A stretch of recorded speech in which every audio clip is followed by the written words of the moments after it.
Welcome to This Explainer. Today, we're framing the Apple versus Samsung patent war not just as some piece of old tech history, but as an absolute masterclass in modern corporate warfare.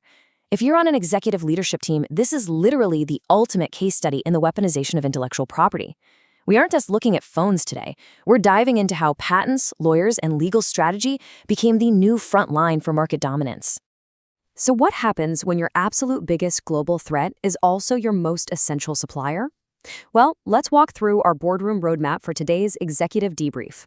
We're going to cover disrupting the smartphone market, Samsung's rapid market response, weaponizing intellectual property, cooperation amidst corporate warfare, and finally, strategic lessons in IP.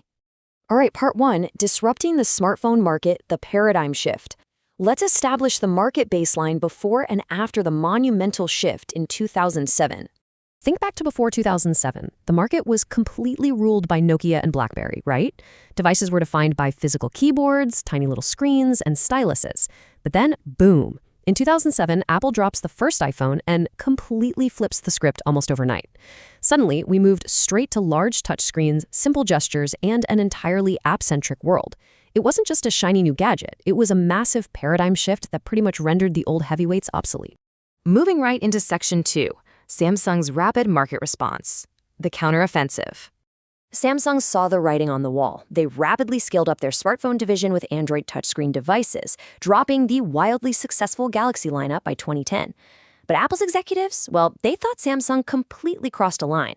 They accused them of copying highly specific design elements. We're talking the rounded corners of the phone, the grid-style layout of the app icons, specific touch gestures, screen layouts, and even certain UI animations.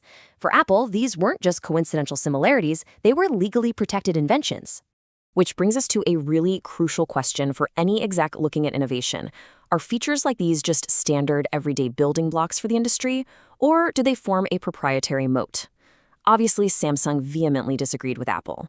Their stance was basically, hey, these are just industry standards, arguing that innovation naturally builds on earlier ideas. They even pointed out that Apple itself had borrowed concepts from older tech.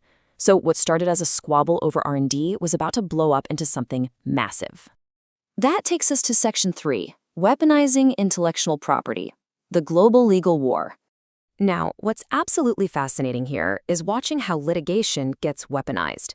It became a proactive, offensive tool over an 11-year span. In 2011, Apple officially sued Samsung for patent infringement across multiple countries. Naturally, Samsung fired right back with lawsuits of its own.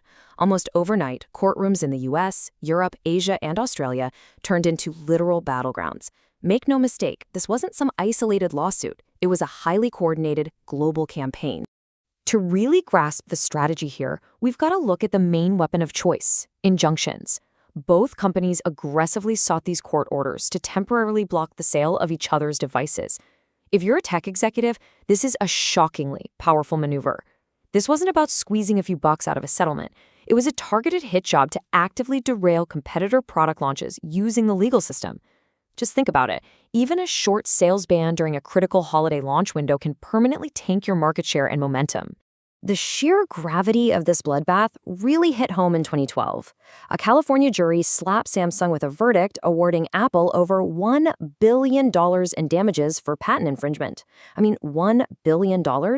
Headlines everywhere absolutely exploded, and a lot of folks thought the smartphone war was basically over right then and there. Actually, though, through years of appeals and endless court battles, that astronomical number was challenged and eventually whittled down. But that billion-dollar bombshell forced leaders everywhere to debate a staggering question. How much of a product's total value actually comes from a single design feature? Like, do you calculate damages based on the sale of the entire smartphone? Or do you isolate it just to the value brought in by the patented part, like those rounded corners or the icon grid? How you answer that completely changes the risk calculation for any future tech development. All right, on to Section 4, cooperation amidst corporate warfare, the co-opetition paradox. Let's look at the bizarre reality operating behind the scenes here. This perfectly illustrates the paradox of modern business. On one hand, these two are fierce, bloodthirsty competitors. They're locked in global lawsuits, running aggressive TV attack ads mocking each other, and fighting for sales injunctions. But on the flip side, they are essential partners. Throughout this entire legal war, Apple was still buying key components from Samsung. Samsung was literally supplying the processors, the memory chips, and the displays for the very iPhones Apple was using to crush them. You're relentlessly suing your biggest rival while totally relying on them as a primary supplier. It is a stunning look at how deeply interconnected modern global supply chains actually are. Finally, Section 5, Strategic Lessons in IP. The Executive Debrief. Let's look at the lasting impact this had on corporate strategy after their undisclosed 2018 settlement. The legacy of this 7-year war basically mandates 3 crucial steps for protecting your market share. First, IP strategy cannot just be handed off to the legal department anymore. It has to be driven straight from the executive suite. Second, companies have to aggressively ramp up their investments in intellectual property protection. And third, leaders must constantly monitor the litigation landscape of their competitors.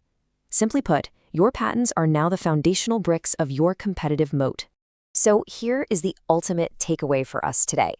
In modern business, your most powerful weapons aren't your massive factories or your slick advertising campaigns. They are your patents, your lawyers, and your legal strategy. Intellectual property is absolutely no longer just a defensive shield to protect what you've built. It is a highly offensive weapon used to dominate the battlefield.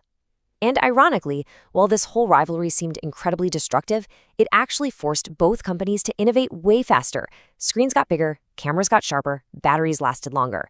That intense legal pressure cooker literally drove the technology forward. I'm going to leave you with one final provocative thought to chew on for your own industry, and I'd love to hear your strategic take on it. When you look back at this entire bloodbath, the relentless lawsuits, the tangled supply chains, and the insane evolution of the devices sitting in our pockets right now, who do you think actually pushed smartphone innovation further, Apple or Samsung? Think about how that exact dynamic might be playing out with the key players in your own market. Thanks so much for joining me for this explainer, and I'll catch you next time.